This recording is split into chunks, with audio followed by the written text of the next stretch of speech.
As a longtime League of Legends fan, my initial reaction to the Project K, the League of Legends trading card game announcement, is complicated. I'm seeing a lot of excitement, but also a hefty dose of skepticism and disappointment, and honestly, I'm feeling it all. On the one hand, the idea of a physical LoL card game is pretty cool. I can already picture myself battling it out with friends at my local game store, slinging my favorite champion cards, and outmaneuvering my opponents with clever plays. And maybe this will finally be the game that gives some underrepresented champions some much-needed attention. But then reality sets in. Like a lot of people, I'm worried about Riot's track record with TCGs. Their previous digital card game was fantastic. A truly innovative and strategically rich experience. To see them drop PvP support and essentially turn it into a single-player experience was a gut punch. It makes me wonder if this new TCG is the reason why they abandoned it.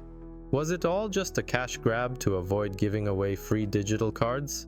It definitely feels like it, especially when they're just reusing artwork from that previous game. It doesn't exactly scream passion project when you're recycling old assets. And the cards themselves? I have to agree, they look underwhelming. The templating is clunky, and the borders are just plain ugly.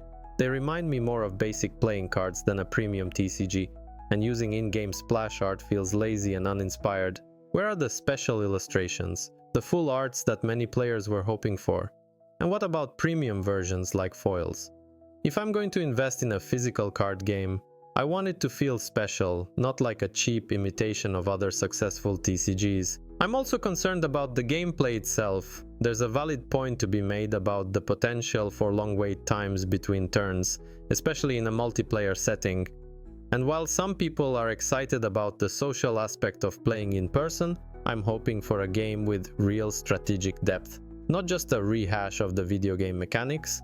Maybe something focusing on champion-centric combat would be more engaging.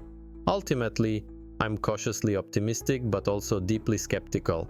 Riot has the potential to create a phenomenal TCG, but their history of abandoning projects doesn't inspire confidence. I'll be keeping an eye on Project K, but I'm not holding my breath. I just hope they prove me wrong and deliver a game that lives up to the legacy of League of Legends, and doesn't just become another forgotten attempt to cash in on the TCG craze. And for goodness sake, make a digital version too. Not everyone wants to lug around binders full of cards, and in this day and age, a digital companion app seems essential for any successful TCG.